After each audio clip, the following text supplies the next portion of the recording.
이번 시간에는 그 새 중에 자고새라고 하는 새에 대해서 생각해 보려고 합니다. 자고새. 이름 자체가 자고, 스스로 높이는 새. 성경에는 이런 새의 종류를 비추고 있습니다. 스스로 잘났다고, 스스로 잘난 듯이 자고하는, 스스로 높이는 그러한 새를 말씀하고 있습니다. 이러한 새를 찾아보니까 꿩의 종류라고 합니다. 꿩 종류고 주로 풀씨나 이런 것을 곤충 같은 것을 잡아먹고 사는 아주 그 거만의 대표 새로서 표현하고 있습니다. 설교가 암브로스는 자고새를 두고 사람을 꼬드기는 사탄이다 이렇게 말씀했습니다. 이 자고새는 성질이 급하고 뭐든지 이 즉각적으로 하지 않으면 답답해하면서 끊임없이 스스로 높이는데 세상의 모든 것을 다 모으는 것이 취미랍니다. 재물을 모으고 지식을 모으고 어떤 무언가를 끊임없이 모으는 그러한 취미를 가지고 있습니다. 내가 아는 어떤 사람이 그 부인이 길가에서 모든 것을 주워 왔습니다. 그래서 집에는 온갖 플라스틱, 길거리 사람들이 버린 모든 물건이 가득 차서 잠자리도 없을 정도로 아주 그렇게 콱 막힌 사람이 있었습니다. 주변에 그곳이 아파트였는데 사람들이 구청에 신고를 해도 어쩔 수가 없었습니다. 여름이면 냄새가 나고 겨울이면 그 잠자리가 부족했습니다. 그렇게 온갖 고물을 집에다가 다 수집하고 길거리에 버린 모든 옷가지며 살림살이며 쓰다만 고장난 것들 다 의자며 모든 것을 다 주워다가 자기 집을 채우는 것이 취미인 사람이 있습니다. 이런 사람을 여기서는 자고새라고 표현할 수가 있겠습니다. 끊임없이 어떤 사람은 또 세미나를 다니는 것이 취미인 사람을 보았습니다. 여기 가서 보혈의 능력을 배우고 여기 가서 뭐의 능력을 배우고 여기 가서는 뭐가 제일이라 배우고 끊임없이 자격증을 잔뜩 모으거나 세미나를 끊임없이 관련도 없는 세미나 그냥 갖가지 세미나를 다니는 것이 취미인 사람도 보았습니다. 무슨 설교 자료며 무슨 자료며 끊임없이 지식을 모아두고 차곡차곡 쌓아두는 것이 마치 자신의 사명인 양 언젠가는 다 써먹을 거라고 생각하지만 한 번도 읽지 않습니다. 어떤 사람은 집안에 책을 잔뜩 모아두었습니다. 책을 아주 잔뜩 모아두고 그것을 취미 삼아 마음의 안위를 받는 사람도 있습니다. 중요한 것은 이 배우러 다니든지 지식을 모으든지 중요한 것은 이것을 사용하는 것이 중요합니다. 이걸 가지고 실천한다. 이것이 열매를 맺는다. 이것이 더 중요한 겁니다.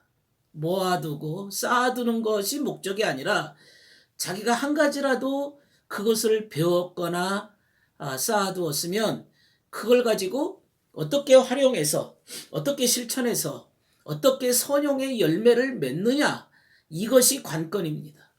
선용하지 않으면 열매도 없을 것뿐 아니라 그저 쌓아두는 그것에만 만족하다면 오늘 자고새의 취미 생활을 하고 있는 것이라고 말할 수 있습니다. 실천하는 지식이 무슨 소용이 있겠습니까? 행함 없는 믿음이 무슨 믿음이겠습니까? 그건 죽은 믿음이라 죽었다라고 성경에는 단호하게 말하고 있습니다. 그저 그냥 자고새처럼 쓸모없는 지식을 모아두는 지식 사냥꾼에 불과할 뿐입니다. 성경에는 불의로 치부하는 자는 자고새가 낳지 아니한 알을 품 같도다. 예레미야 17장 11절에 말씀했습니다. 불의로 치부하는 자, 불의로 치부하는 자는 마치 자고새가 남의 알을 자기가 낳지도 않았는데 남의 알을 품는 겁니다. 남의 애써 낳은 알을 자기가 그거 품고 있는 겁니다. 노력하지 않고 남이 애쓴 그 결과물을 자기가 품고 있는 겁니다. 여기 낳는다, 알을 낳는다, 이것은 유용하게 실행하는 건데 한마디로 자기는 낳지도 않으면서 실행하지 않으면서 그것이 마치 제 것인 양 자기가 품고 있는 것과 같다. 이게 예레미야 17장 11절에 말하고 있는 자고새의 모습입니다. 오늘 인간들 중에서도 이런 자고새 같은 짓거리를 하는 사람들이 있습니다. 남의 것이 마치 자기가 노력해서 얻은 것인 양 남의 수고 뒤에서 조종하기나 하고 뒤에서 부추기기나 할 뿐이지 오히려 자기는 아무 수고도 하지 않고 제발로 걸어 들어가서 왕자리에 앉으려는 욕심 많은 자들입니다. 이런 자들이 오늘날 종교 지도자가 된다면 그의 뒷 배경을 조사해 보면 어마어마하게 많은 돈을 쌓아두고 하나도 남에게 베풀지 않고 선용하지 않고 남한테 이렇게 도와주려고 하는 자세가 없습니다. 실행하지 않습니다. 그의 입에서는 없다 그러고 가진 게 없다 그러고 가난하다고 말하지만 실상 그 사람이 어디 가서 물건을 살 때 보면 수백만 원어치를 사고 해외여행을 다니고 하는 걸 보면 돈이 없는 사람이 아닙니다. 낳지 아니한 알을 품는 사람, 남의 수고를 가지고 제 것인 양 품에 안고 있는 사람. 오늘 정치가 중에 엘리베이터를 타려고 하고 누구 뒤에 줄을 잘 서서 자기는 그 줄을 잘 쓴 덕분에 그것을 이용해서 높은 자리에 올라가려고 하는 그러한 자의 모습이 얼마나 많습니까?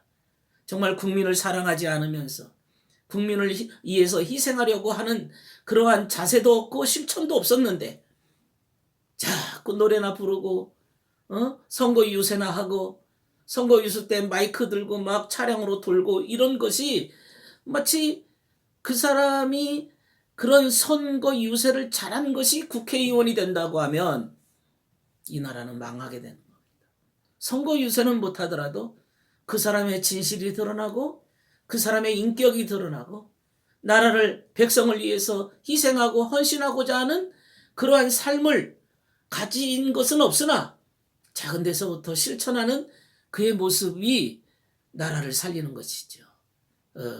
가진 것 없이 높은 자리에 올라가면 반드시 사건이 터지고 반드시 문제가 생깁니다. 가진 것 없이 머리에 든 것도 없는데 높은 자리에 앉아서 이 말 저 말을 렉가린다고 하면은 그의 지식도 언젠가 드러날 것이고 그가 쌓아두었던 인격도 아무것도 아니라는 껍데기에 불과했다는 가라지였다는 사실이 드러나면 차라리 올라가지 아니함만 못합니다. 겉으로 가지는 것은 졸업장, 좋은 대학의 졸업장도 있고 자격증도 있고 면허증도 있고 그리고 사회적 지위도 있고 그리고 잘생긴 외모도 있지만 그러나 그 내용이 빠져버린 실천이 빠져버린 행함이 빠져버린 열매가 없는 벼씨 같은 존재라면 그는 비극적 인생을 산 것이고 이 땅에서 기초가 없는 모래 위에 지은 집과 같이 비가 오고 바람이 불고 창수가 나면 무너져 심하게 무너진다고 하는 주님의 말씀이 이루어질 겁니다. 자고새처럼 선용 없이 지식만 수집하고 재물만 수집하고 여기저기 여기저기 자기의 그런 것들만 잔뜩 나열하면 아무 가치가 없게 되고 만다 그겁니다. 결국에 나타날 것은 그의 열매입니다. 그래서 주님께서 그의 영혼을 데려가시는 그날 심판날에 그의 열매를 보실 겁니다. 너의 인생이 이 땅 위에서 짧게 살았든 길게 살았든 그 품질을 좀 보자. 그 품질이라고 하는 것은 의도와 행위입니다. 주님은 그 결과물만 보는 게 아니라 그 결과물이 어떤 의도로 만들어졌는가 하는 의도의 신실성을 보시는 겁니다. 요한에슬레가 말한 대로 의도의 순수성을 보는 겁니다. 의도의 순수성이 없는 믿음이란 마귀의 믿음이라고 요한에슬레는 아주 당연하게 얘기했습니다. 마귀의 믿음인지 과연 너의 믿음이 순전한 믿음인지 진실한 믿음인지 어린아이와 같이 정결하고 순전하고 순진무구한 그러한 상태 마음에서 올라온 믿음인지를 판단하실 것입니다. 그리고 그 결과는 선용과 악용으로 나옵니다. 예, 좋은 열매와 나쁜 열매가 이렇게 나뉘어지는 날이 반드시 옵니다. 그러니까 겸손한 사람은 이렇게 자고새처럼 스스로 높아지지 않습니다. 겸손한 자들은 항상 주님이 나를 보고 계신다는 그 불꽃 같은 눈 앞에 겸손하게 나는 아무것도 아니로소이다. 주 앞에 고백하는 신앙부터 하나하나의 일이 조심스럽고 경건하고 이것이 마치 심판당할 것처럼 두렵고 떨리는 마음으로 우리의 구원을 이루어 나가는 겁니다. 이게 바로 신앙생활입니다. 자고새처럼 모으는 일에 몰두하지 마시고 남의 알을 낳지 아니한 남의 알을 가슴에 품지 마시고 스스로 높아지는 그러한 삶이 아니라 알맹이가 있는 진실된 삶으로 우리의 삶이 이어져야 될 것입니다.